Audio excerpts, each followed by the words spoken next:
CPML new democracy రాష్ట్ర కార్యదర్శిగా సుదీర్ఘకాలం పనిచేసినటువంటి కామ్రేడు రాయల సుభాష్ చంద్రబోస్ గారి యొక్క రవెన్న వర్ధంతి సభను ఈ నెల 11వ తారీఖున ఖమ్మం కేంద్రంలో నిర్వహిస్తున్నాం. ఈ సభ ఉద్దేశం ఏమిటంటే సిపిఎంఎల్ న్యూ డెమోక్రసీ కేంద్ర కమిటీ సభ్యుడిగా, కేంద్ర పోలిట్ బ్యూరో సభ్యుడిగా పనిచేసినటువంటి రవెన్న ఎవరైతే ఉన్నారో అతను 1916లో మార్చి 9వ తారీఖున చనిపోవటం అనేటువంటిది జరిగింది. పెరాలసిస్ వచ్చి అతని యొక్క ఆశయం, లక్ష్యం ఏదైతే ఉన్నదో దాన్ని ముందుకు తీసుకెళ్లేటువంటి ఒక దాంట్లో భాగంగా ఈ సభని పార్టీ కేంద్ర కమిటీ జరపాలని చెప్పి రాష్ట్ర కమిటీలకి నిర్ణయం ద్వారా తెలియజేసింది. అట్లా తెలంగాణ రాష్ట్ర కమిటీ ఆధ్వర్యంలో ఈ సభని ఖమ్మం కేంద్రంలో మార్చి 11వ తారీఖున జరుపుతున్నాం. కామ్రేడ్ రవెన్న విప్లవోద్యమ జీవిత చరిత్రలోకి వెళ్ళినప్పుడు ఆయన విద్యార్థి దశలోనే విప్లవ రాజకీయాల్లోకి ప్రవేశించడం అనేటువంటిది జరిగింది. అట్లా విద్యార్థి సమస్యల మీద ఉద్యమిస్తూ పోరాడుతున్నటువంటి ఒక క్రమంలో విప్లవోద్యమంలోకి ప్రవేశించాడు. అట్లా ఆనాడు నక్సల్బరీ ఉద్యమం అనేది ఉర్రూతలూగుతున్నటువంటి ఒక దశలో 1968లో రాష్ట్ర జీవితంలోకి రావటం అనేటువంటిది కామ్రేడ్ రవెన్న జరిగింది. అతను వచ్చిన నేపథ్యం ఏంటంటే వారి కుటుంబం కూడా ఖమ్మం జిల్లా పిండిపోలు గ్రామం. ఆ కుటుంబం నేపథ్యం విషయంలోకి వెళ్ళినప్పుడు తెలంగాణ పోరాటంలో నైజాంకి, ఆనాడు భూస్వామ్య వ్యవస్థకి వ్యతిరేకంగా వారి పెదనాన్న వెంకటనారాయణ గారు కూడా పోరాడి అమరత్వం చెందినటువంటి ఒక స్థితి ఉన్నది. ఆ తెలంగాణ పోరాట స్పిరిట్ తోటి, అట్లాగే నక్సల్బరీ పోరాట అవగాహనతోటి విప్లవోద్యమంలోకి వచ్చాడు. అట్లా దాదాపు 50 సంవత్సరాలు ఆయన సుదీర్ఘకాలం జీవితం అంతా రాష్ట్ర జీవితాన్ని గడపటం అనేటువంటిది జరిగింది. కొంతకాలం చార్ మజుందార్ గారి నాయకత్వంలో పనిచేశాడు. రాష్ట్ర జీవితంలో దళంలో ఈ ప్రాంతంలో ఖమ్మం జిల్లా ప్రాంతంలో దళాల నిర్మాణానికి పూనుకున్నాడు. దళాల నిర్మాణంతో ఈ వ్యవస్థని మార్చేందుకు చార్ మజుందార్ గారి నాయకత్వంలో ప్రయాణిస్తున్నటువంటి క్రమంలోనే ఇది అతివాద పందాతోటి, దుందుడుకు చర్యలతోటి ఉన్నటువంటి నూతన ప్రజాస్వామిక విప్లవాన్ని పరిపూర్తి చేయటం అనేది సాధ్యం కాదని చెప్పి భావించాడు. దాన్ని భిన్నిస్తూ తిరిగి చంద్రపుల్లారెడ్డి గారి యొక్క నాయకత్వంలో సిపిఎంఎల్ పార్టీలో ప్రవేశించడం అనేటువంటిది జరిగింది. అట్లా పుల్లారెడ్డి గారితో చర్చలు జరిపాడు. దీని ఆచరణని, దీని యొక్క రాజకీయ పందాన్ని అర్థం చేసుకున్నాడు. అర్థం చేసుకొని నేను ఆ పార్టీ అంటే చార్ మజుందార్ యొక్క రాజకీయ విధానాల్ని వ్యతిరేకిస్తూ పుల్లారెడ్డి గారి నాయకత్వంలో నేను ఈ పార్టీలో కొనసాగుతానని చెప్పి తను ప్రతిఘటన పోరాట అవగాహనతోటి నేను కొనసాగుతున్నటువంటి పుల్లారెడ్డి గారి యొక్క విధానాల్ని ఆమోదిస్తూ ఈ పార్టీలో ప్రవేశించాడు. ఈ పార్టీలో ప్రవేశించి 1989లో రాష్ట్ర కార్యదర్శిగా ఎన్నికయ్యాడు. చనిపోయేంత వరకు ఆనాడు ఉమ్మడి ఆంధ్రప్రదేశ్ రాష్ట్ర కార్యదర్శిగా కొనసాగాడు.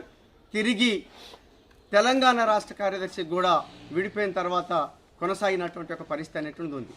ఆయన లక్ష్యం ఏంటిదంటే అర్ధవలస, భూస్వామ్య వ్యవస్థని కూకటి వెలతోండి కూల్చివేయాలంటే ఏ పందా సరైంది, అది ప్రజాయుద్ధ పందా సరైందని చెప్పి భావించాడు. అట్లాగే అది ప్రతిఘటన పోరాట అవగాహనతోటైతేనే మనం సాయుధ పోరాటాన్ని ముందుకు తీసుకెళ్లేందుకు సాధ్యమవుతుందని చెప్పి ప్రతిఘటన పోరాట సిద్ధాంతాన్ని పుల్లారెడ్డి గారు రూపొందించినటువంటి దాన్ని ఆమోదించి దాన్ని ఆచరించడం అనేటువంటిది జరిగింది. అట్లా ప్రతిఘటన పోరాట అవగాహనతోటి గోదావరిలో ప్రాంతంలో ముఖ్యంగా ప్రతిఘటన పోరాట దళాల నిర్మాణం చేయటంలో రవెన్న పాత్ర చాలా కీలకమైంది, చాలా చిరస్థాయిగా నిలిచిపోయేటువంటి ఒక పాత్రని కొనసాగించాడు. అట్లాగే ఈ ప్రాంతంలో భూస్వాములు బోనసుందర్ రెడ్డి అనేటువంటి భూస్వామి ఉన్నాడు, అట్లాగే రాఘవేందర్ రెడ్డి అనేటువంటి పెద్ద భూస్వాములు ఉన్నారు. వాళ్ళ వెనక వేలాది ఎకరాల భూములు ఉన్నాయి. ఆ భూములన్నింటినీ పంచడం కోసం భూస్వాములకి వ్యతిరేకంగా సుదీర్ఘమైనటువంటి ఒక పోరాటాన్ని కొనసాగించడం జరిగింది.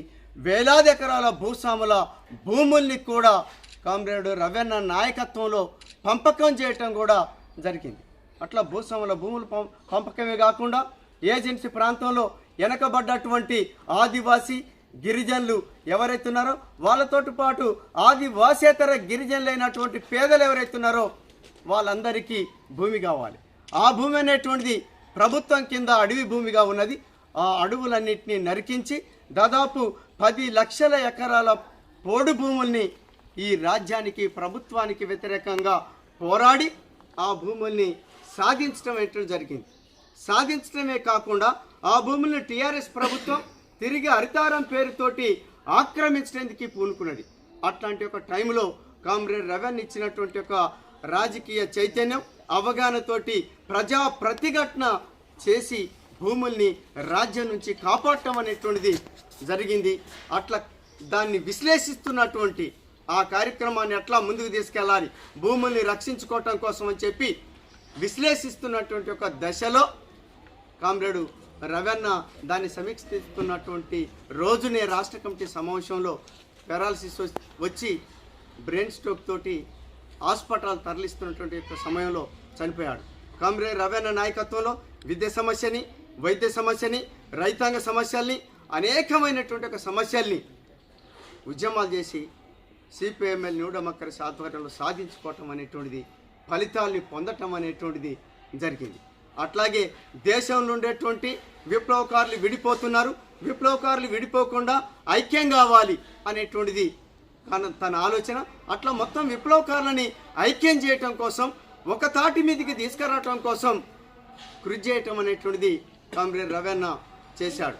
అట్లాంటి ఒక కృషితో పాటు విప్లవకారులు విచ్ఛిన్నం చేయటానికి పూనుకున్నటువంటి కొన్ని దశలో కొన్ని సంస్థలు పూనుకున్నప్పుడు వాటన్నిటిని వెనక్కి కొట్టడంలో, తిప్పికొట్టడంలో ఒక ప్రముఖమైనటువంటి ఒక పాత్రని కామ్రేడ్ రవెన్న పోషించాడు.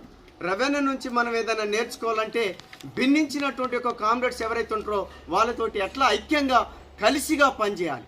అట్లే విచ్ఛిన్న చర్యలకు పూనుకుంటే వాటన్నిటిని వ్యతిరేకించడం, ప్రజల్ని ఐక్యం చేయటం, విప్లవోద్యమాన్ని ఐక్యం చేయటం, ఈ వ్యవస్థకి వ్యతిరేకంగా పోరాటం కోసం మనం ఎట్లా కేంద్రీకృత ప్రజాస్వామిక సూత్రాన్ని పాటిస్తూ ముందుకెళ్లాలో కామ్రేడ్ రవెన్న సూచించినటువంటి ఒక సూచనలో ఆ రాజకీయ పందాన్ని అభివృద్ధి చేసినటువంటి దాంట్లో, నిర్మాణ పందాన్ని అభివృద్ధి చేసినటువంటి దాంట్లో, ఐక్యత కోసం కృషి చేసినటువంటి దాంట్లో ఒక ప్రముఖమైనటువంటి ఒక పాత్రని పోషించాడు. ఇట్లాంటి ఒక వాటన్నిటి నుంచి రవెన్న నుంచి మనం నేర్చుకోవాల్సినటువంటి అవసరం అనేటువంటిది ఉన్నది. అందుకోసం ఇట్లా ఈరోజు దేశంలో కొంతమంది కొన్ని రాజకీయ విభేదాల పేరుతోటి విప్లవోద్యమాల్ని విచ్ఛిన్నం చేస్తూ పాలక వర్గాలకి తోడ్పడేటువంటి ఒక వైఖరిని ఈ పోరాటాల పోరుగడ్డలోనే ఉన్నటువంటి కొన్ని శక్తులు ఉన్నాయి. అట్లాగే ఈ పార్టీలో కూడా విచ్ఛిన్నం కోసం రవెన్న నిర్మించినటువంటి విప్లవోద్యమాన్ని విచ్ఛిన్నం చేయడం కోసం పూనుకొని పార్టీని చీలిక చేసినటువంటి ఒక శక్తులు ఉన్నాయి. ఇట్లాంటి ఒక శక్తులన్నింటినీ వ్యతిరేకించాలి, ఐక్యత కోసం కృషి చేయాలి. కామ్రేడ్ రవెన్న ఆశించినటువంటి దోపిడీ లేనటువంటి, వర్గాలు లేనటువంటి వర్గరహిత సమాజాన్ని తీసుకురావాలి. ఆ వర్గరహిత సమాజం కోసం ప్రజాయుద్ధ పందా మార్గంలో ప్రయాణించాలి. తన ఆశయం, తన లక్ష్యం పరిపూర్తి చేయడం కోసం సిపిఎంఎల్ న్యూ డెమోక్రసీ కేంద్ర కమిటీ ఇచ్చినటువంటి ఒక పిలుపులో భాగంగా ఇక్కడ ఈ నెల 11వ తారీఖున సిపిఎంఎల్ న్యూ డెమోక్రసీ ఆధ్వర్యంలో జరుగుతున్నటువంటి ఒక సభని జయప్రదం చేయాల్సిందిగా ప్రజల్ని, ప్రజాస్వామిక వాదుల్ని, విప్లవ శక్తుల్ని అందరినీ సందర్భంగా కోరుతున్నాం.